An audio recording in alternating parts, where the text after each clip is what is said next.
भारतीय संविधान को लेकर संसद में चल रही चर्चा के बीच बसपा सुप्रीमो मायावती ने रविवार को दोपहर 12 बजे प्रेस कॉन्फ्रेंस किया।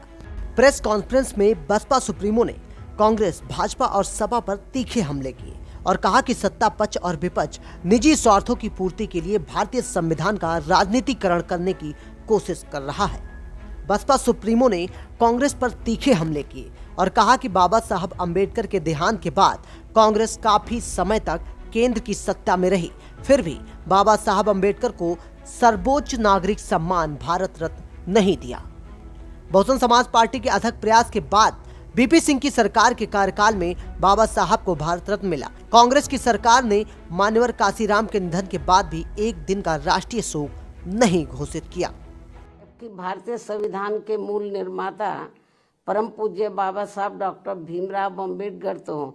अपने देश में पहली बनी कांग्रेसी सरकार में ये भाप गए थे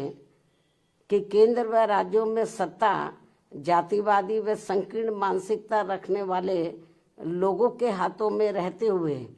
यहाँ सदियों से उपेक्षित रहे खासकर SC, ST व OBC वर्गों के लोगों को जिंदगी के हर पहलू में आगे बढ़ने के लिए जो भी इन्हें संविधान में कानूनी अधिकार मिले हैं तो उनका भी इन्हें सही से पूरा लाभ नहीं मिल पाएगा। और ये सब बाबा साहब ने केंद्र में पहले बने कानूनी मंत्री पद पर रहते हुए खुद होते हुए भी देखा है, जिससे दुखी व चिंतित होकर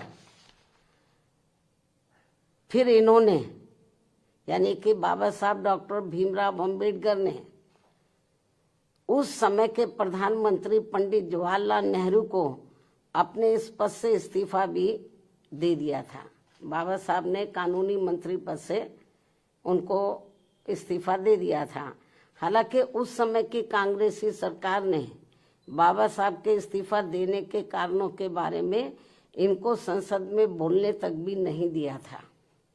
तब फिर इनको मजबूरी में इस संदर्भ में अपनी बात मीडिया में ही रखनी पड़ी थी, जिससे उस समय संविधान व इन वर्गों के प्रति भी कांग्रेस का असली चेहरा खुलकर सामने आ गया था। लगभग यही स्थिति संसद में मेरे साथ भी गुजरी है, जब मुझे अपने लोगों के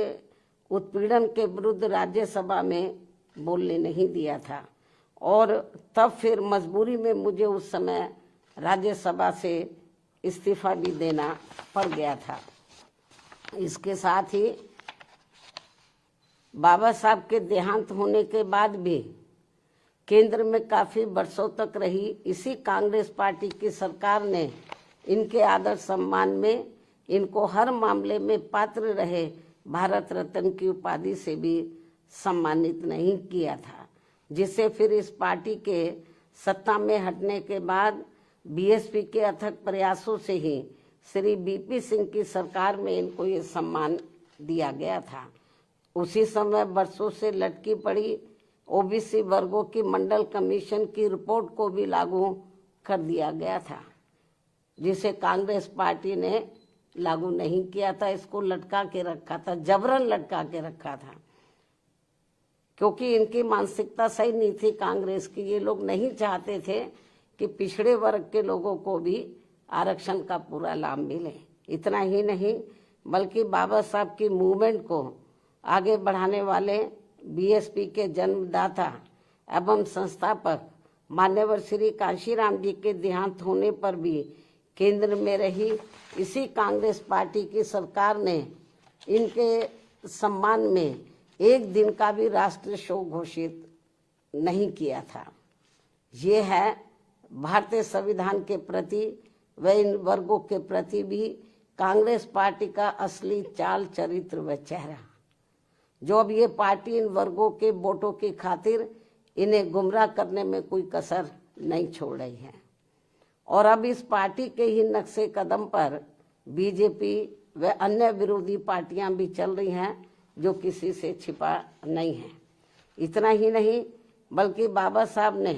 अपने कानून मंत्री पद से इस्तीफा देने के बाद उस समय अपने इन वर्गों के लोगों को ये भी कहा था, यदि इन वर्गों के लोगों को वास्तव में संविधान का सही से पूरा लाभ लेना है तो फिर इन्हें केंद्र व राज्यों की भी राजनीतिक सत्ता की मास्टर चाबी खुद अपने हाथों में ही लेनी होगी, क्योंकि इनको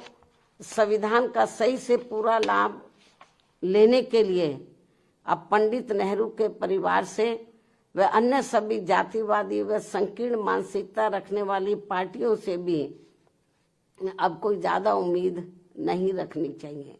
जो ये सब हमें काफी कुछ देखने के लिए मिल रहा है। ऐसे में अब हमारी पार्टी इन वर्गों के लोगों को सावधानी के तौर पर ये भी कहना चाहती है कि इस बार संसद में संविधान पर हुई चर्चा के दौरान जो अभी चल भी रही है, सत्ता व विपक्ष की तरफ से भी इन वर्गों के वोटों को लुभाने के लिए खासकर कांग्रेस व समाजवादी पार्टी ने देश के SC, ST व OBC वर्गों के आरक्षण को लेकर काफी कुछ हवाई बातें कही हैं, जिसमें रत्ती भर भी सच्चाई नहीं है। और यदि इस मुद्दे पर ये दोनों पार्टियां